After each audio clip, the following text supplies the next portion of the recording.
Compassionate listening is to help the other side suffer less. Thich Nhat Hanh In late 2017. My husband and I were both getting ready for work one morning when I casually said, "Hey, I think I'm going to start teaching yoga in the jail." Without missing a beat, my husband said, "Well, that's a terrible idea. Why would you do that?" He gave this comment as a statement, flat and decisive. I had suspected I would get this type of response, so I tried to play it cool, like it didn't bother me. But it still stung a bit, since I had hoped for his support. As a longtime yoga teacher, I was excited about the opportunity to serve those who could potentially receive the practice's mind-body benefits and who also might not have access to or have experienced yoga before. I knew I wasn't going to fix them with a single yoga class, but I hoped by connecting with someone who saw them as whole and unbroken, they'd know they don't have to be defined by their current situation. My husband, on the other hand, saw it through the eyes of a police detective who specializes in crimes against children. He has seen the worst in human behavior on levels you and I can't even begin to imagine. Additionally, he had worked in the very jail I was going to. He knew much better than I, with my dialed-up altruism, what could go wrong. He is an outstanding human being, as is almost every single police officer I've met. His misgivings were based in a reality I had never experienced, but one he had the first-hand experience of. I understood his concerns, but my pride and ego were still hurt because he didn't support the work I wanted to do. I went ahead and pursued teaching with the support of the Prison Yoga Project and ended up teaching the female inmates at the county jail. In the early weeks, my husband and I continued our unofficial Cold War and didn't talk much about what I did. But that didn't affect my enthusiasm.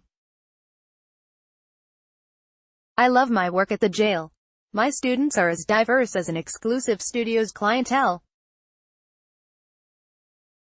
I've had pregnant women, a mother-daughter duo, young, old, and a few who've gotten out only to come back a few weeks later.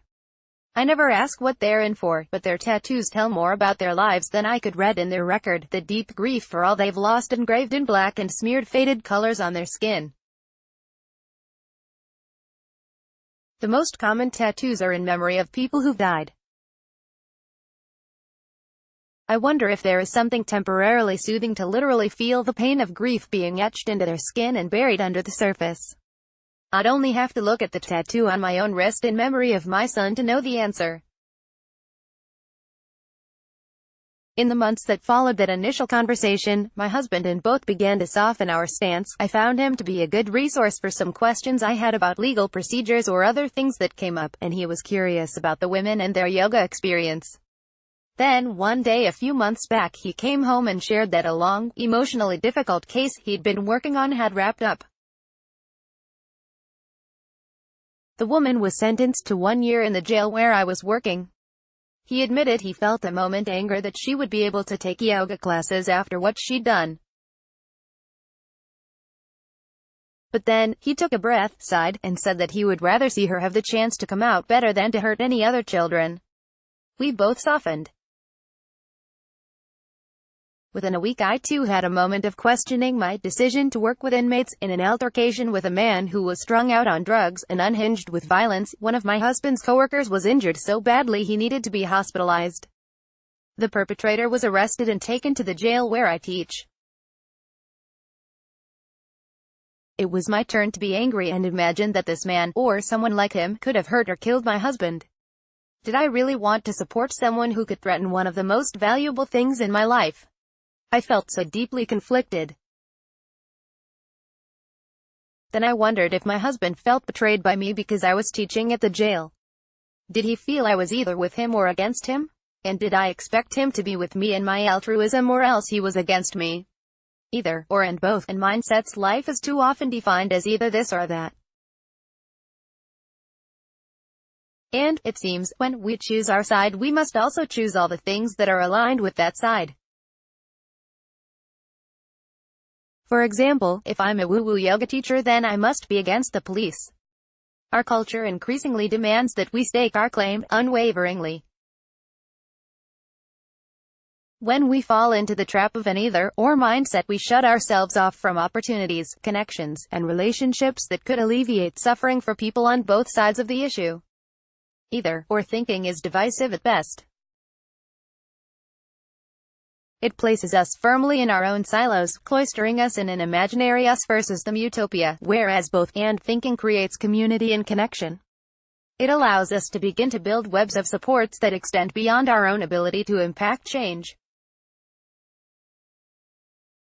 Perhaps you've found yourself in the either-or conflict when you discover that your favorite coworker supports the opposite political party. You feel your stomach tighten and then extrapolate what else they must believe that you find offensive. These mental games likely result in feeling that you're at war with this person, resulting in your work relationship suffering. A great place to start to transition to both-and thinking is to use the Zen Buddhist tenet of not knowing. When we open to the fact we don't know everything about the situation, it softens us. In the example of your coworker, perhaps they've been influenced by different life experiences that have shaped their beliefs and opinions about what's best for our country and the people in it. And perhaps you even share similar values but hold different perspectives about the best approach to honoring them. When you consider that people who seem against you may also have good intentions, it's easier to find common ground and work together instead of against each other. When my husband and I began to see our situation as both and not either-or, it was much easier to see how each of us could positively impact the individual systems we work in and, even in a small way, create healing for those involved. Recently in my Buddhist chaplain studies, we looked at systems using Donella Meadows' model. In her book, Thinking in Systems, she says, you think that because you understand 1, that you must, therefore, understand 2, because 1 and 1 make 2. But you forget that you must also understand, and, seeing that my husband's work is necessary and my work is necessary, even within the same situation, is a powerful force that creates change. It would be easy to put me in my woo-woo yogi silo and my husband in the cop silo. Instead, we agreed to focus on both our work and how the overlap can be an opportunity to dissolve the hard lines of either-or thinking and look for the places where and exists. Then, we lean deeply into those places because these are the tender places of real change. We need to learn to make our silos more permeable. One of the other things I've learned in my Buddhist chaplain program is that when we consider the best way to positively impact how a system is functioning, we can start by focusing close in, then zooming out.